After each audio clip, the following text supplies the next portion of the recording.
El análisis de riesgo, que cuenta con la matriz de revisión de riesgo, es un análisis que nos permite identificar unos criterios que van a determinar si un proyecto puede cumplirse o no.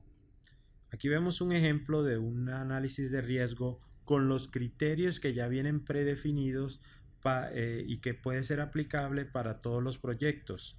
Si en su proyecto existen otros criterios que deban ser agregados a la matriz, deben hacerlo, porque lo que queremos es asegurarnos de que no existan riesgos al momento de hacer una implementación, especialmente cuando pasamos de la fase a analizar y vamos a llegar a la fase de mejorar, que es cuando comienzan a implementarse los cambios en los procesos. Dentro del Project Charter hay una zona donde nosotros identificamos los riesgos junto con el dueño del proceso. Si hay riesgos diferentes o criterios diferentes a los que tenemos en la matriz, eso deben ser agregados. El impacto, al igual que la matriz de viabilidad de proyecto, los criterios tienen un impacto que va desde el 1 menos importante hasta el 5 más importante, y tenemos la probabilidad de que se cumpla con ese criterio. O sea, es la probabilidad, como tenemos acá, fase definir. ¿Cuál es la probabilidad de que en la fase definir cumplamos con la asignación de tiempos y recursos? Va desde el 5, que es una probabilidad muy baja de que ocurra, hasta el 1, que es una probabilidad muy alta de que ocurra. Normalmente trabajamos en términos de probabilidad, trabajamos en valores de 5, 3 y 1. Va del 1 al 5, pero es 5, 3 y 1 para mantener una diferenciación en lo que sería una probabilidad baja, una probabilidad media y una probabilidad alta. Recuerden que en términos de probabilidad lo hacemos al contrario. 1 es una probabilidad alta de que cumplamos con el criterio, 3 es una probabilidad media y 5 es una probabilidad baja de que se cumpla con el criterio. Eso quiere decir que como es una probabilidad baja de que se cumpla con el criterio, al ser el valor más alto, eso va a hacer que el riesgo se eleve en nuestra matriz.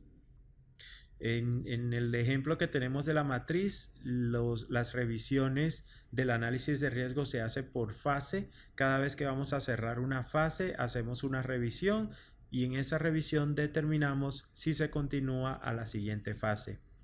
Luego que tenemos todos los riesgos por fase se calculan multiplicando el impacto por la probabilidad, y luego se suman todos los riesgos y eso nos da un valor de riesgo total para esa fase. En este caso, ese riesgo total cae en el nivel de medio.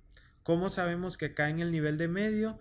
Porque se calcula lo que se conoce como la amplitud del riesgo. La amplitud del riesgo, lo que se hace es que se toman todos los valores y se convierte la suma de todos los impactos, se convierte en el riesgo mínimo, y ese riesgo mínimo se le va sumando la amplitud del riesgo. Ese es riesgo menor, luego riesgo bajo, seguido de riesgo medio, riesgo alto y riesgo máximo. Cuando tomamos estos cálculos, lo que hacemos es que creamos una escala y cada fase se va midiendo en esa escala, como vemos en la gráfica de análisis de riesgo por fases del proyecto. La idea es de que al momento de llegar a la fase analizar tengamos un riesgo bajo, riesgo menor o riesgo mínimo. Si tenemos riesgo medio, alto o máximo, el proyecto debe ser considerado para que durante lo que queda de la fase de analizar se pueda cumplir con los criterios, y si no es posible cumplir con los criterios, resultaría mejor por decisión del champion que el proyecto se detenga en ese momento, porque no queremos llegar a un punto de implementación donde al tener unos riesgos la meta o la solución no va a ser sostenible, o vamos a terminar con un proyecto o con un plan de implementación en un proceso que nunca va a ser implementado.